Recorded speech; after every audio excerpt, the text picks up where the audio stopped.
Well, hello to our viewers who are tuning in to Who Reads Story. I am your host, Song Yujin. Now, just starting from where we left off last week, we are talking about the Netflix hit series When Life Gives You Tangerines, which was released on the streaming giant in March. And today we're going to take a look at episodes 6 to 11. Once again, the series is a 16-episode series. And to help us uncover the second part of When Life Gives You Tangerines, we are joined by our guest, Igor, once again. Welcome back. Hi guys, thank you for inviting. Please say hello to our viewers. Hey viewers, how are you today? How are you today? I'm good. How are you? I'm How good have all you the been? time. It's been a week since we did our first episode.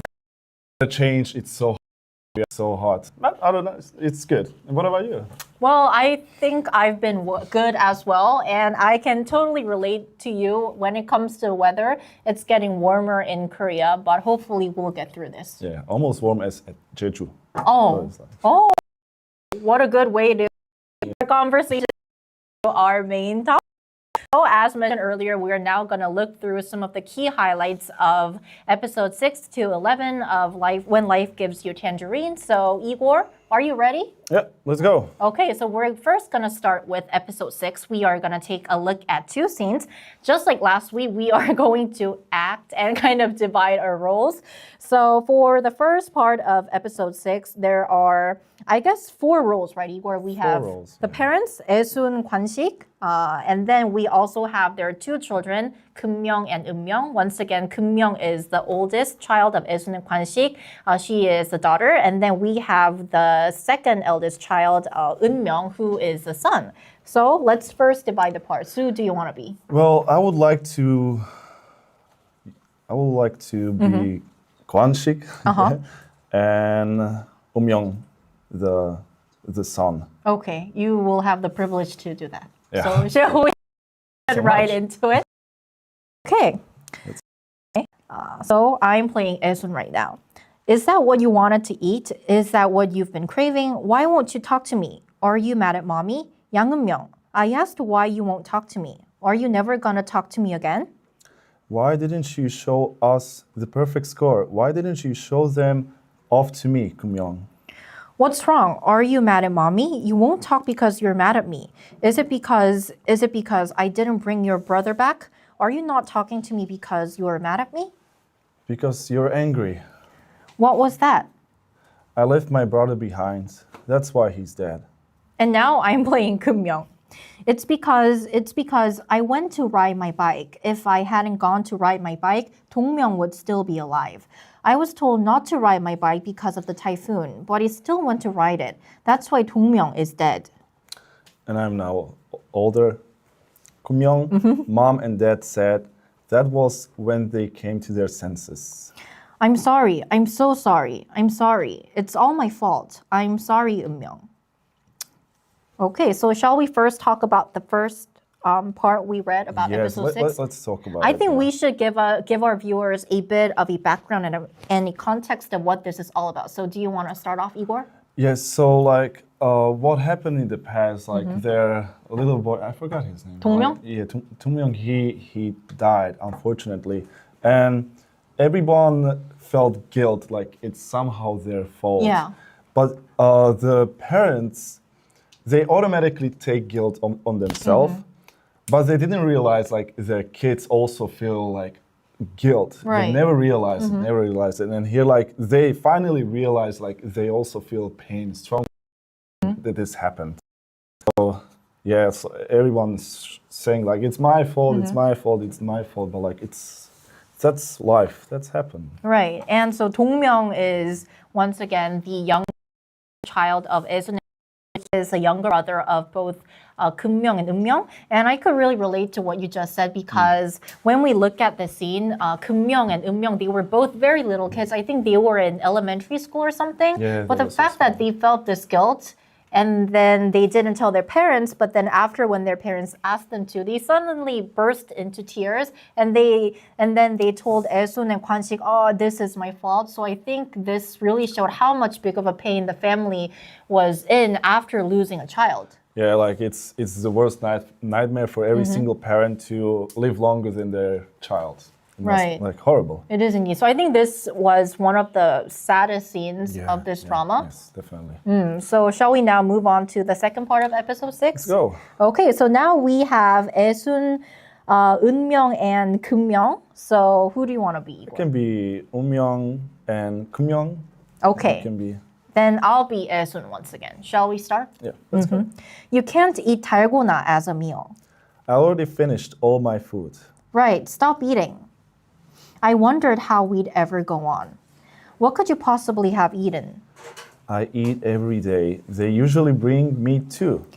We were able to go on thanks to the people who fed us. A canola flower never blew alone. They blew. If I had been alone, I would have countless times. Just like it takes a village to raise a child, it takes a village to save a single life. That's Keumyeong talking when she was older. Right. And I think that this scene was a very healing scene because we just read through the lines that showed what kind of a tragic loss this family went through. But I think that this scene really shows how they got back up on their feet, right? Yeah. So could you tell us what this scene is about for those who didn't tune into episode 6? So, simply said, like the whole village feels sadness. Everyone feels sad, but the village try to show in this together. That's a very wonderful thing that villages have. Like the big cities don't have that much, especially nowadays. And what's happening here is that they're bringing food to the family, like nice food, like meat and everything. And in the beginning, she was saying like, you cannot eat sweet, but you have to eat like normal food. Like, he already ate normal food. So it was kind of dessert for him, right? Yeah, it's like dessert. And I remember when I saw this episode, after Esun found out that her neighbors really extended a helping hand and gave them all the food, she like broke down, she burst into tears. So I think that really showed how grateful she was. And I think that this was part of a very big healing process for this family. Yes. So I want to ask you, Igor, I lived my entire life in Seoul, a very, very big city. So I really didn't have a lot of chance to feel this neighbor love experience. Do you have experience where you felt this warmth? Yes, so I come from the potato part of Europe. Oh, what's the potato part of Europe? It's the eastern part of Europe, like vodka drinking potatoes, Europe. So it's smaller, and usually people know each other. Even though like, I come from a bigger city in my country, but it's still small. So if something like this happened, like people try to help each other, especially in the villages. It's common in the villages. Yeah, so after going through all of this, and I think that this showed a really good comparison because before when Esun kind of ran away with Kwanshi, we could see some of the neighborhood people criticizing her and bashing on her, but then after all those years, they showed this communal warmth and they really helped this family recover from the loss. So I thought this really showed the warmth of this neighborhood. Yes, in bad times and also in good times together. 함께. Okay, which means together in Korean. Yes. So now, shall we move on? Yeah. Okay, Let's go. so we are now going to move on to episode 8. So here, I think we have two characters whose lines we are going to read. So we have the daughter, Keumyeong, and then we have Keumyeong's father, Kwanshi. So Igor, who do you want to be this time? I can be the daddy. I can No, be Kwanshi, father. okay. Yes. Okay, so we are going to start looking at one of the key scenes of episode 8. So, did you come to Seoul to eat jjampong or are you going to talk? I can hold my booze. Well, you're not into protests, are you? What museum opened? Where are you staying? I just stopped by. Tear gas is so painful. The tears just won't stop. Which subway line is it? Can you get there by yourself? Well, you're not dating a soldier, are you? You shouldn't date one. Why even eat together if it's like this? Let's just talk each other on our own. I quit my part-time job. I was asked to leave the dorms. I did a scholarship. The college is full of kids who aced the state exam. Basically, all the dragons from streams have gathered in one puddle. You can always be the best. No one's that perfect.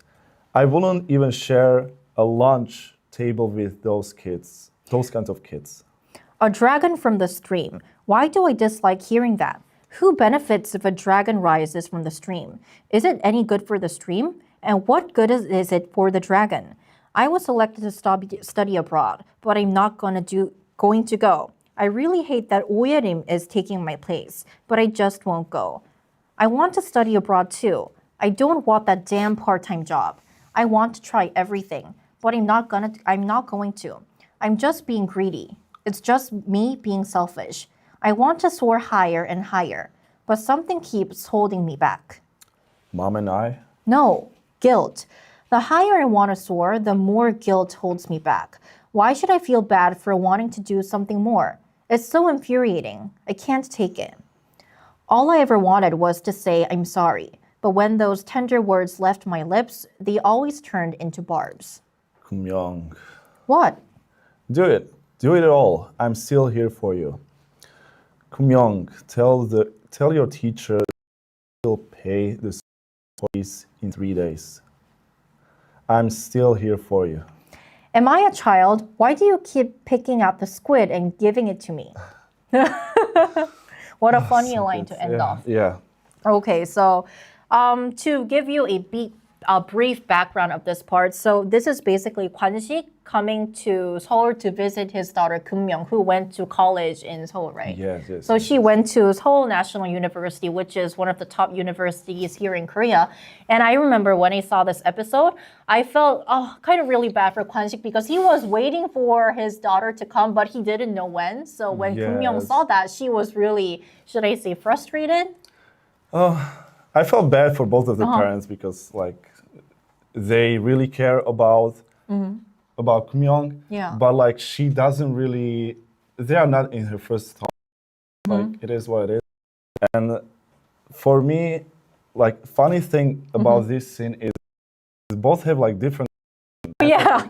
So here Keum-myung says, why eat together if it's worrying about the tear gas, and then who she is dating. But both are scolding each other in their own way. It's cute and funny in the same time. And I kind of like the part where Kwan-sik kind of, what should I say, said to Keum-myung that it was okay if she didn't really do well.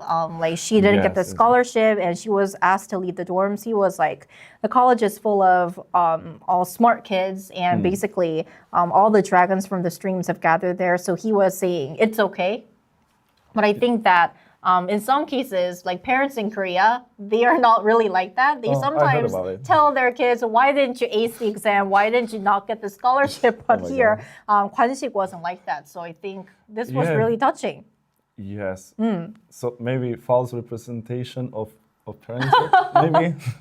No, I think a lot of parents are like that. We just don't see them that often. It's not a stereotype, I guess.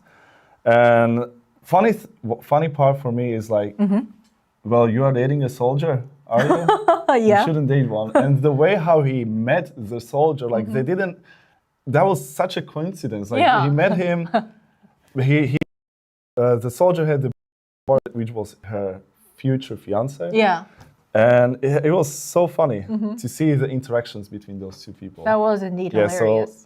So that was in his mind. Not that he had to wait hours and stuff. He didn't care about that. But the fact that he's worried about her and that she might date a soldier or right. Yeah. And I think that here we could see one Korean idiom that has been used for a really long time, which is all the dragons from streams. All the dragons from streams. Do you know what this means, Igor?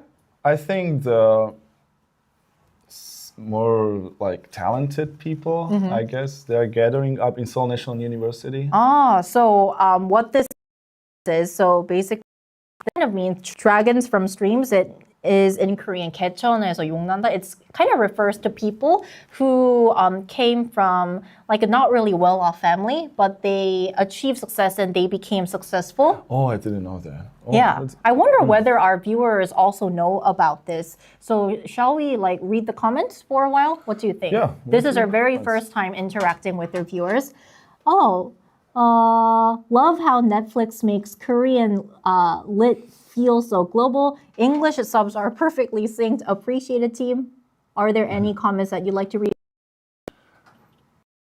pure comfort for food. It yeah, is you have indeed. a wonderful voice. Oh, thank I you. will listen to You your too.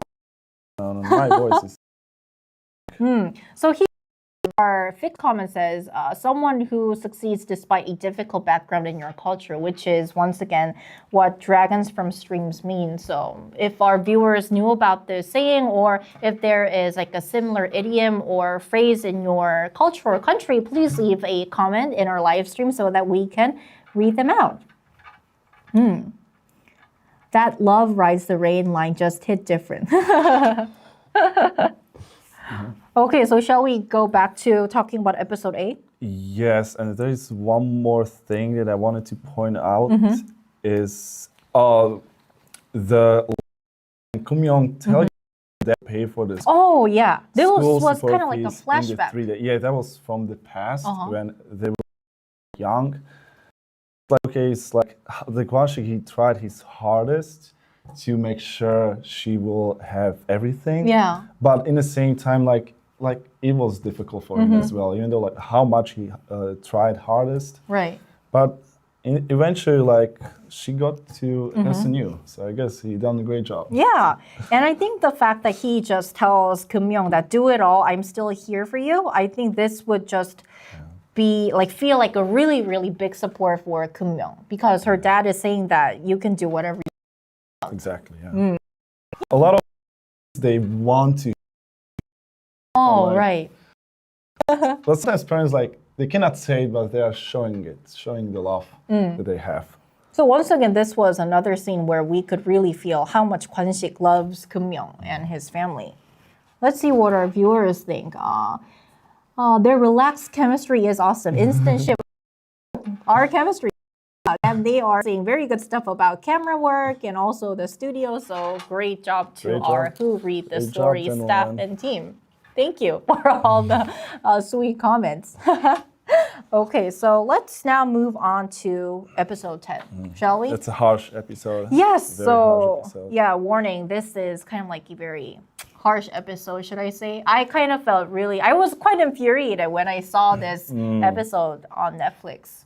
Shall we try? Yeah, let's try it. Let's try to put a little bit of emotion to it. So Oh, it's Can be hard, more but I will interesting. try my best. So here we have 3 characters, should I say. So we have Buyong, and then Keum-myung and Youngbom. So Keum-myung, once again, is the daughter of Esun and Kwan-sik. And meanwhile, Youngbom is is a soldier. Right, is a soldier. And he later soldier. becomes Keum-myung's boyfriend and fiance. And Buyong is the mother of Youngbom, so future mother-in-law of Keum-myung. The names are so, I'm getting Yeah. mixed up with all the names. So Igor, who do you want to be this time? You can choose now. Like I like the both. Like I don't like this scene though, but like I like the both all 3 characters. Then I'll be the mean one. I'll Yeah, be you be the- Buyong. yeah, yeah, And okay, then you okay, can be Keum-myung and Youngbom. Okay. Okay. Scold me as much as you can. But for the budding sprouts, it's a war. Hello. Do you frequent this place too? A trial for the new bots that push their heads through the concrete. You can't even use the ladle properly. Your mom didn't teach you? It's just that the seaweed is tangled. Don't do that in our family. You're really both here. This really is a happy birthday. So this is by Youngbom Yeah, when this he sees Buyong and Keum-myung in his Yeah, house, he- right? Okay, going back. is Yeah, it's your turn. Only one person was happy in that house. The kimchi tastes so good. Good kimchi is hard to find in Seoul. I mean, I'm not saying all kimchi in Seoul is bad. Well, I bought it. I haven't had a homemade meal in a while. I feel like I can eat 2 bowls. We're light eaters. Do your parents know you frequent a guy's apartment like this? She doesn't come over often. It's my birthday. So I asked her to come. So this was Youngbom's line, right? Yeah. And then going back, did I ask you, Keum-myung, this isn't Youngbom's apartment. It's mine, an apartment I got for him. I don't want you frequenting my apartment. Mother, It's my apartment, and I don't want you here. Sure, keep dating. Learn how relationships work. I told you I plan to marry Kumyong. Quiet. You wanted a place near your school, and it was just for this. Just for this. You are my pride. Now my pride is bruised. Now Kumyong each had their heart rocked by love, and storms swept through their hearts. Oh, what a sad scene. Yes, it was very sad. I mean, if you were Kumyong in this case, what would you feel? Like, I would have just burst out of this house. Yeah, exactly. So basically this scene, to give you what this scene is about, so Youngbom, they are dating. So I think Kumyong visited and then there was Youngbom's mother, Buyong. Surprise. So they met. It was a very, shall I say, unpleasant encounter. Yes, it was not planned as it should be. Yeah, and I noticed that if we read through these lines, Buyong is clearly dissatisfied with Kumyong, so she's trying to pick out what she doesn't like about her, right? The tension you could cut. Yeah. It was so dense. Yeah, so here she says, you can't even use the ladle properly, your mom didn't teach you. And then they talk about seaweed. So basically this scene was like, Kumyong was trying to, I think, pour seaweed soup into a bowl. And then I think she had a problem untangling It's not that the easy seaweed. sometimes. It's like sometimes seaweed Because the really seaweed long. was really long. Yeah, so what can she do? Yeah. That's what it is. And She's just like her mother all the time tries to find the bad things all and the pick time. on it. All the time. Very not pleasant character there. Like, right, and then we see Youngbom coming into the house. Another very unpleasant encounter. And then they have, I think, dinner together. yeah, they had dinner together. And then I found really, what really kind of made me angry was that Buyong said all those stuff to Kumyong in front of her. So like, I don't want you in this apartment.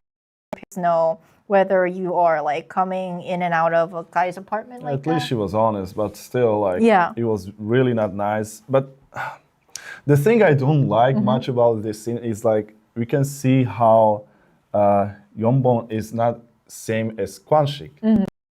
Kwanshik will get really mad if something like this happens. But Yeonbong, he was mad in the scene. Like, don't get me wrong. Like we have this like mother, 어머니, yelling at him, but not as much as Kwanshik. Not enough. Because in the previous episodes, we saw Kwanshik kind of like standing up for his wife, Esun. Yeah. But clearly, Youngbom was not that much. And if we could give you a spoiler, at the end, this relationship between Buyong, the mother of Youngbom, and Kumyong is like the main reason why they don't end up together, right? Yeah, that was basically, I think, the only reason. Maybe. I think so. Maybe like if something like this won't happen, then I think like they could work it together.